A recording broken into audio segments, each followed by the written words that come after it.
Hello students, welcome to study academics and training institute.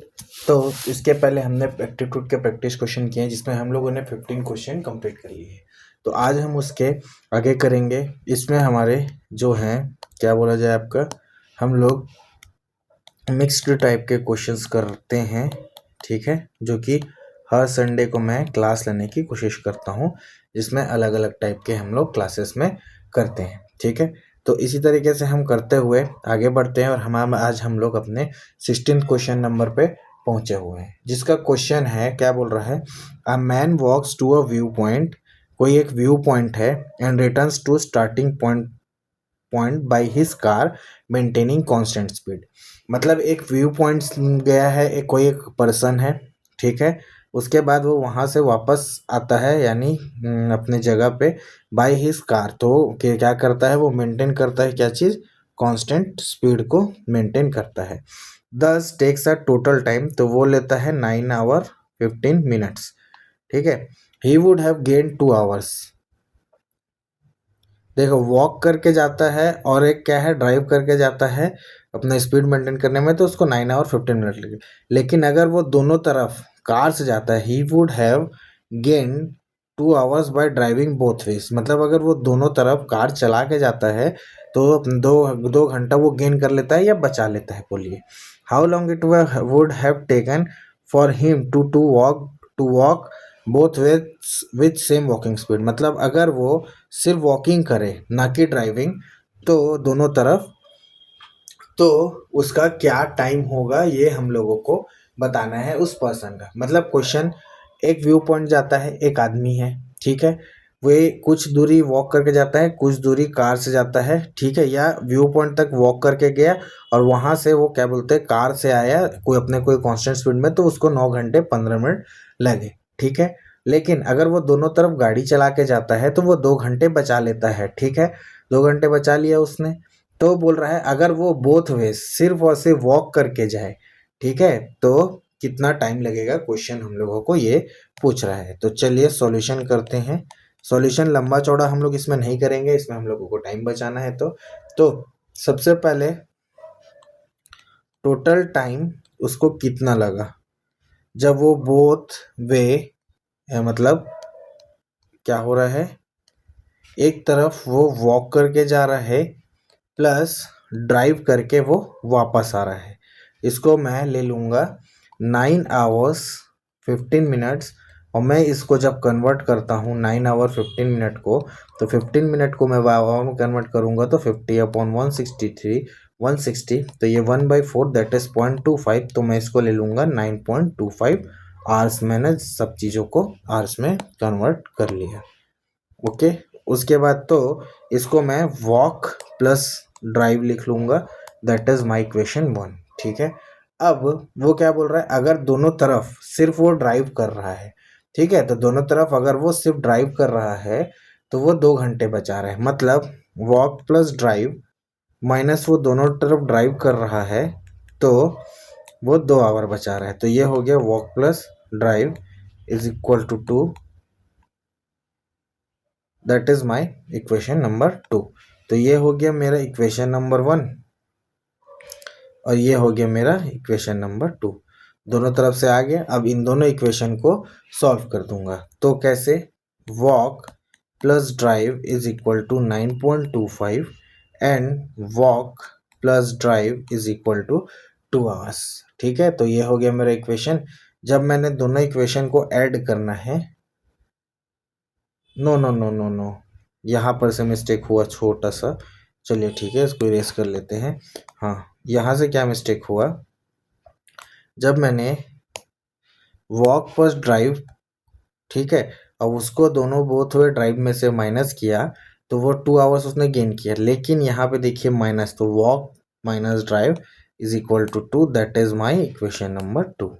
तो from equation 1 और 2 को जब सॉल्व करेंगे, जैसे कि walk plus drive is equal to 9.25 hours, walk minus drive is equal to 2।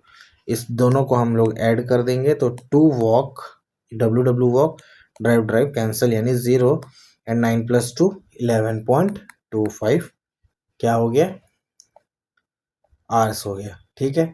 अब 11 point वो हो गया 25, तो ये हो गया 2, तो W इज इक्वल टू 11.25 को जब 2 से डिवाइड करेंगे तो 2 5 ज़ा 10, 1 कैरी, ठीक है, तो ये आ गया। फिर 2, अब इसको हटा देते हैं यहाँ पे बाय 100 करके। उसके बाद 2 6 ज़ा 12 कैंसल, 5 2 2 ज़ा 4, 5 में 4 गया 1 पॉइंट, 5 में 4 गया 1.0, ठीक है, 2 5 ज़ा तो 5.625 और अपॉन 100 है तो 5.625 आवर्स आया वन वे का वॉक में, ठीक है। और अगर वो क्या बोला जाए, वॉक बोथ वे से बस कर रहा है तो वन वे का है तो 5.625 इंटू 2 कर देंगे तो 11.25 और 25 आवर्स है। अब इसको जब हम कन्वर्ट करेंगे तो ये 1/4 60, तो ये हो जाएगा मेरा 11 आवर 15 मिनट्स मेरा आंसर आ जाएगा, ठीक है। तो देखो ये 25 अपना क्या हो गया 1/4 इंटू 60 करेंगे तो 4 15 ज़ा, तो ये आ गया मिनट्स में कन्वर्ट हो गया, ठीक है। तो कितना आंसर आया 11 आवर 15 मिनट्स, ये नहीं है 11 आवर 15 मिनट्स, यानी कि बी हमारा आंसर आया, ठीक है। चलिए, तो ये क्वेश्चन इसी तरीके से हमारा बनना चाहिए, ठीक है। ये थोड़ा सा लेंदी क्वेश्चन था, वॉक प्लस ड्राइव दोनों इक्वेशन बना के इक्वेशन सॉल्व करके बस कैलकुलेशन सही करेंगे तो हम अपने आंसर की ओर बढ़ जाएंगे।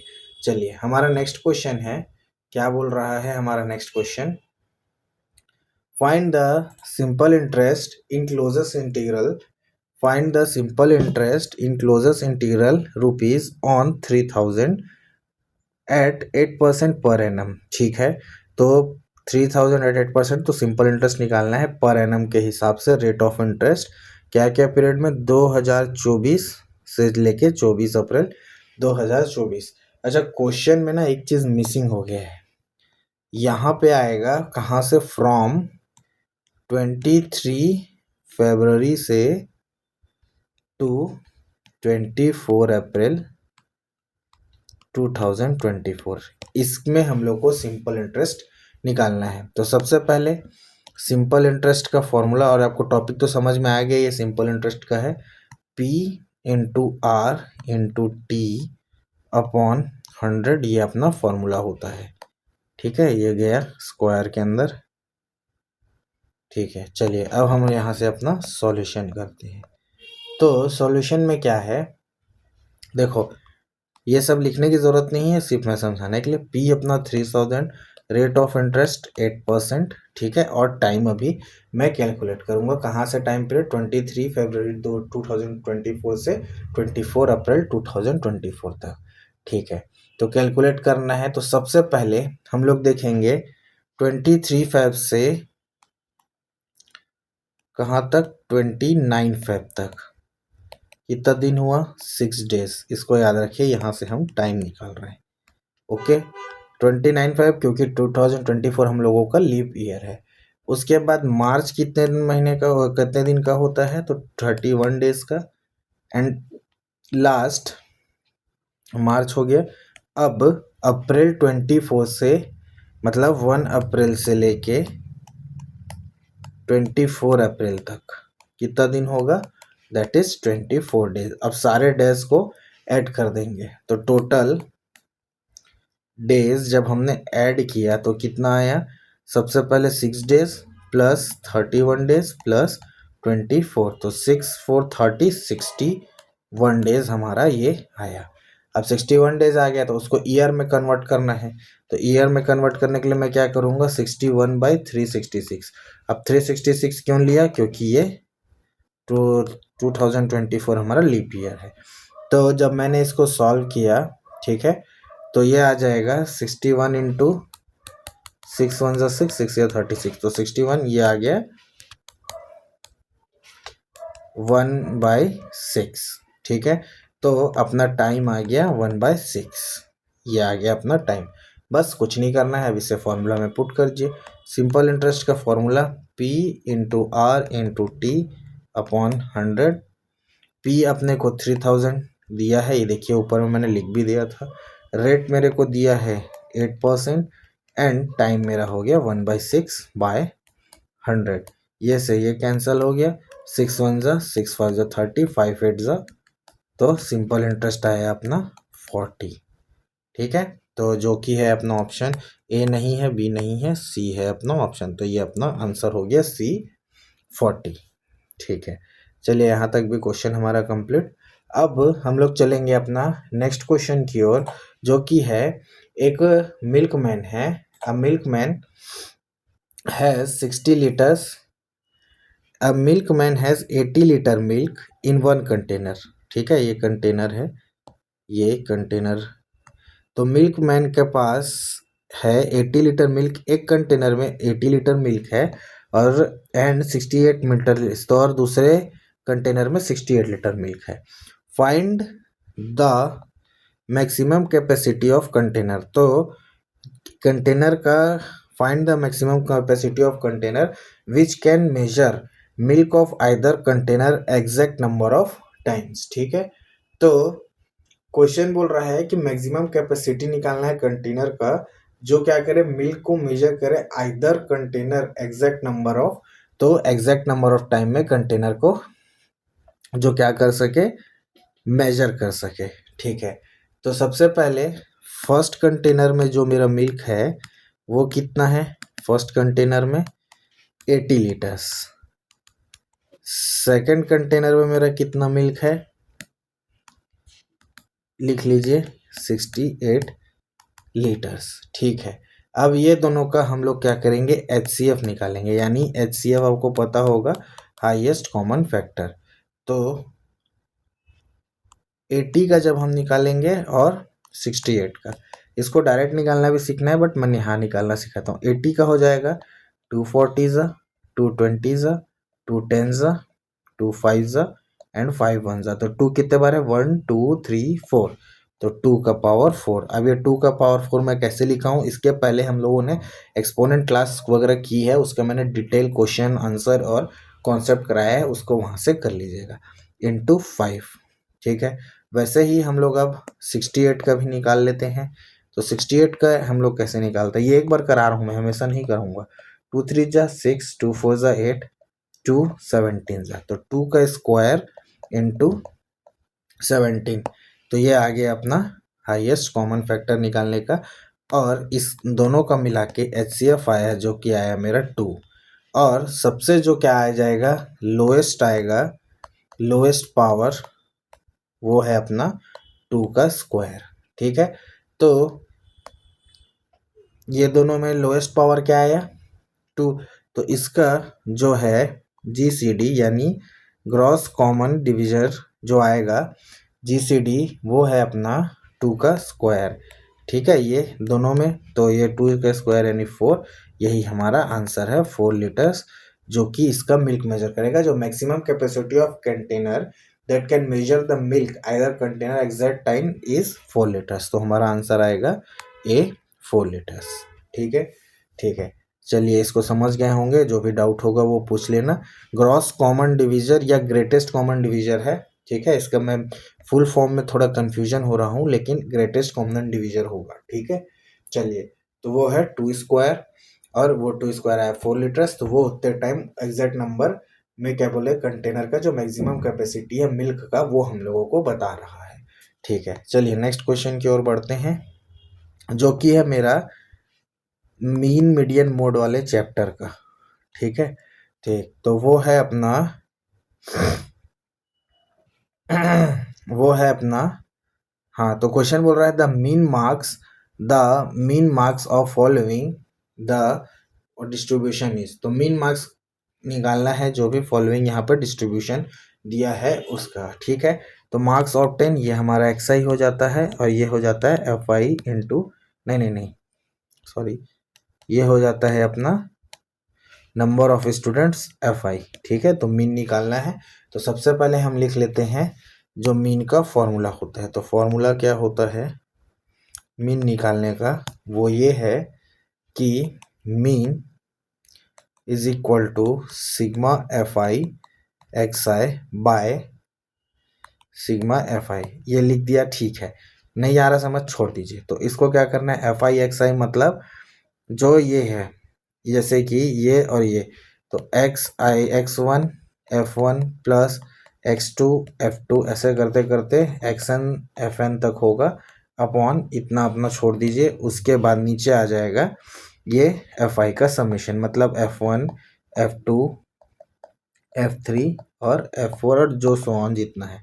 अब वो f1 f2 f3 क्या है, जैसे ये दिया है तो ये f1 हो जाएगा, ये f2 हो जाएगा, ये f3 हो जाएगा और ये f4 हो जाएगा। मैं f इस तरीके से लिखता हूँ लेकिन f ये भी होता है, ठीक है। और ये अपना x1 हो जाएगा, ये x2 हो जाएगा, ये x3 हो जाएगा और ये x4 हो जाएगा। तो बस मीन निकाल देते हैं। तो मीन निकालना कैसे है, तो सबसे पहले सिग्मा एफ आई एक्स आई निकालेंगे। तो कैसे निकालेंगे, 28 plus 12 plus 57 plus 85 upon F I को ऐड करना है, मतलब 8 प्लस 12 प्लस 18 प्लस 13। अब सॉल्व करते हैं। 8 8 ज़ा 64, 8 8 ज़ा 64 का 4 6 कैरी, 8 2 ज़ा 16, 16 और 6 22 224, 12 का स्क्वायर होता है 144 प्लस। अब ये दोनों को सॉल्व करना है, तो 57 into 18 that is 8 7 is 56, 5 carry, 8 5 is 40, 456 into 57 that is 6, 5 1 5 12, 1 carry, 5 4 9 2 1 0 2 6 plus 13 5 is 65, 8 carry 6 carry, तो 13 into 8 8 3 20 2 8 1 0 104, तो 104 plus 6 that is 100। गलत कर दिए कुछ, रुकिए रुकिए,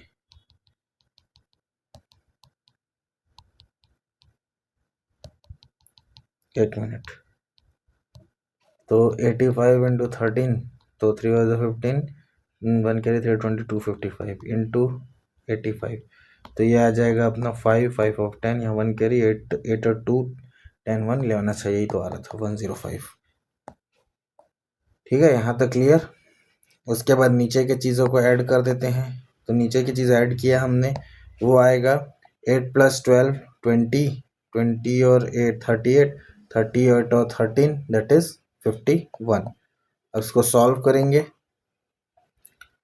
सॉल्व करेंगे तो आ जाएगा अपना 448, रुक जा, ये हो जाएगा 448 448 246 368, 368 में 105 तो हो जाएगा 1473 और 1473 639 102, तो ये हमारा आ जाएगा 2499। ऊपर का आ गया 2499, ऐड करके देख लीजिएगा अपॉन 41। जब इसको सॉल्व करेंगे तो 51 इंटू 9, तो 9 1 ज़ा 9, 9 5 ज़ा 44, तो 51 9 ज़ा आएगा, जो कि है अपना 51 4, हाँ 9 ज़ा, तो ये आ गया अपना 9। तो इसका मीन आ गया 9। ठीक है, मीन को हम लोग एक्स बार भी बोलते हैं कहीं कहीं पे। तो हमारा 9, नहीं नहीं नहीं, गलत कर दिया मैंने कुछ, सॉरी सॉरी सॉरी, यहाँ से हमने गलत कर दिया। तो ये आ गया अपना 2499 बाई 51, तो 51 इंटू करेंगे तो 2499 निकालना है। ठीक है, चलिए डिवाइड करते हैं, 240999, तो 51 इंटू 4 करते हैं तो कितना आएगा, 4 1 ज़ा 4, 4 5 ज़ा 20, और ज़्यादा में 5 में 5 1 ज़ा 5, 5 5 1 ज़ा 5, 5 5 ज़ा 25, वो ज़्यादा हो जा रहा है। तो 51 4 ज़ा दैट इज़ 204, 9 में 4 गया 5, 4 नीचे 2 कैंसल, 459, हाँ, तो 15 1 9 ज़ा 459, देखिए यहाँ पे निकाला है मैंने और ये कट के हो गया 0, तो ये आ गया 59, इससे कैंसिल हुआ तो वो आ गया कितना, 49। ये अपना आंसर आ गया, वही अपना मीन हो गया। तो दैट इज, ये नहीं है, ये नहीं है, नहीं है, डी अपना आंसर हो गया। चलिए, तो हो गया एक और क्वेश्चन अपना कंप्लीट। अब हम लोग आगे बढ़ते हैं अपना नेक्स्ट क्वेश्चन, जो कि है कौन सा टॉपिक का, हाँ सरफेस एरिया वॉल्यूम टॉपिक का है, जो कि है बोल रहा है एक क्यूब है, अ cube of side, a cube of side 5 centimetre, एक क्यूब है 5 सेंटीमीटर साइड का, ठीक है, is cut into smaller cubes, तो वो स्मॉलर क्यूब में कट हो रहा है जिसका साइड है 1 सेंटीमीटर। ओके, तो what is the ratio of total surface area of larger cube and sum of total surface area of smaller cube. Okay, तो टोटल सरफेस एरिया निकालना है। सबसे पहले तो देखिए 5 सेंटीमीटर का जो बड़ा क्यूब है, यानी कि ये बड़ा क्यूब है 5 सेंटीमीटर साइड का, ठीक है, ये इससे क्या है कि हम छोटा क्यूब बना रहे हैं 1 सेंटीमीटर साइज का, ठीक है। अब ये कितना ठो बनेगा उसके ऊपर है, तो उसको कन्वर्ट करके हम ये बना रहे हैं। तो ये बोल रहा है इसका टोटल सरफेस एरिया बड़े क्यूब का से ratio total surface area, total surface area जो स्मॉलर का है, ठीक है, इसका टोटल, तो वही निकालना है हम लोगों को, ठीक है। तो side of larger cube S L that is 1 centimetre हमको दिया है क्वेश्चन में। ओके, तो साइड ऑफ लार्जर क्यूब दिया है, sorry side of larger cube दिया है मेरे को 5 सेंटीमीटर क्यूब, और साइड ऑफ स्मॉलर क्यूब मेरे को दिया है 1 सेंटीमीटर। तो सबसे पहले सरफेस एरिया ऑफ क्यूब होता है 6, या टोटल सरफेस बोल लीजिए 6 इंटू साइड का स्क्वायर, ये हमारा फॉर्मूला होता है, ठीक है। तो रेशियो निकालना है, तो surface area of larger cube निकाल लेता हूं मैं। तो surface area of larger cube that is equal to 6 into side square यानी 5 का स्क्वायर, तो 25 into 6 that is 150 centimetre square, ठीक है। उसके बाद निकालना है नंबर ऑफ स्मॉलर क्यूब, तो कितना स्मॉलर क्यूब होगा, तो नंबर ऑफ स्मॉलर क्यूब्स वो होता है, तो वॉल्यूम से निकल जाएगा, ठीक है। तो 5 का क्यूब यानी लार्जर वॉल्यूम ऑफ, यहाँ लिख देता हूँ समझने के लिए, volume of larger cube by volume of smaller cube, तो वॉल्यूम ए क्यूब होता है, वॉल्यूम ऑफ क्यूब वो होता है साइड का क्यूब, ठीक है। तो ये हो गया इसका कॉन्सेप्ट, तो ये हो जाएगा 5 और नीचे हो जाएगा 5, और ये इसका जो साइड दिया है 1, और टोटल को होल क्यूब लगाया तो वो आ गया टोटल अपना 125 क्यूब्स नंबर में। उसके बाद surface area of, total surface area of smaller cube हमने निकाला, तो total surface area of smaller cube वो आ जाएगा 6 इंटू 1 का स्क्वायर जो साइड का, तो ये आ जाएगा 6 सेंटीमीटर स्क्वायर, और तो total surface area of all smaller cubes, कितना स्मॉलर क्यूब है वो है 125 इंटू 6, 6 5 ज़ा 30, 6 2 ज़ा 12, 12 और 3 15, यहाँ 1 करे 6 7 50 सेंटीमीटर स्क्वायर, ये है। तो अब रेशियो निकालते हैं, वहाँ मैंने रेशियो को लिख के रखा है, कहाँ पे, ये वाला, यही रेशियो हमको निकालना है। तो लार्जर का टोटल सरफेस एरिया है 150, स्मॉलर का टोटल सरफेस एरिया है 750, दोनों को सॉल्व किया, 15 1 जा 15 5 जा, तो 1:5, 1:5 देखिए क्वेश्चन ऑप्शन में कहाँ मैच हो रहा है, 2:5 नहीं, ठीक है, ये नहीं है, 1:5 यानी बी, तो बी अपना आंसर हो गया, ठीक है। तो यहाँ तक कंप्लीट। उसके बाद हम कर लेते हैं, अपना टाइम क्या हुआ है, ठीक है, चलिए इतना ही क्वेश्चन रखते हैं, बाकी हम लोग फिर अपना नेक्स्ट वीडियो में अपना क्वेश्चन कंप्लीट कर लेंगे, 7 ही 8 क्वेश्चन बचा होगा, ठीक है। तब तक के लिए इसी तरीके से पढ़ते रहिए, कोई डाउट हो कमेंट हो, मिलते हैं नेक्स्ट वीडियो में नेक्स्ट क्लास में, तब तक के लिए thank you and have a nice day.